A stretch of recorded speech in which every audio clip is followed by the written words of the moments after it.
안녕하세요. 펀드매직입니다. 카카오페이 증권에서 판매하는 똑똑한 4차 산업혁명 ETF 분할매수펀드의 2022년 9월 성적표를 소개해드리는 시간입니다.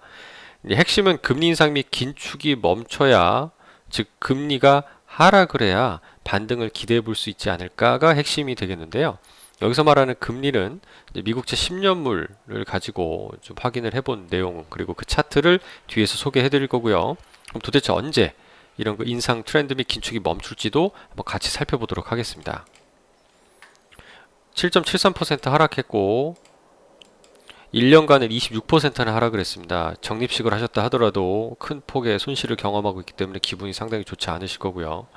투자를 계속 해야 되는지에 대한 걱정도 많으실 거라고 당연히 생각을 하고 있습니다. 중간중간 반등을 했지만 올해 월간으로 봤을 때는 9월 달에 7.73으로 가장 큰 하락폭을 기록을 하고 있고요. 근데 이제 이 파란색으로 이 차트를 겹쳐드린 게 오늘 드리고 싶은 그 금리에 대한 핵심적인 이야기입니다. 미국채 10년물의 차트이고요. 보시면 중간중간 접어놓은 것처럼 주가 이렇게 반등하는 구간들이 있는데 주로 이 파란색으로 보이는 미국채 10년물 금리가 하락하면 주가가 반등하죠. 이때도 마찬가지고요.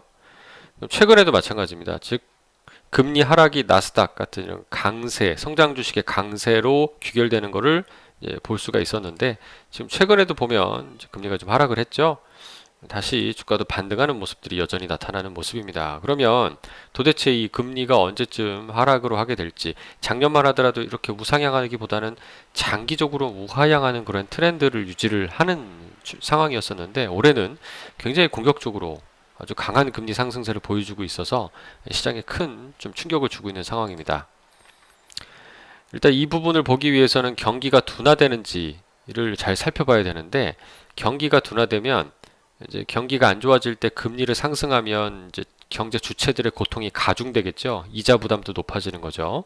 이런 시그널로 봐야 되는데, 그럼 왜 미국은 올해 공격적으로 금리를 올렸니? 라고 보니까 다른 유럽이라든가 중국 등 다양한 국가, 다른 국가 대비 이 경기의 하강 속도가 좀 완만한 걸 볼 수 있죠. 버틸만 하니까 우리는 아직 경기가 둔하지 침체는 아니야 라는 생각 때문에 공격적인 그 금리 인상을 단행했다라고 볼 수가 있겠습니다. 네, 그럼 미국도 그 추세가 좀 가파라지는 것을 볼 수가 있죠.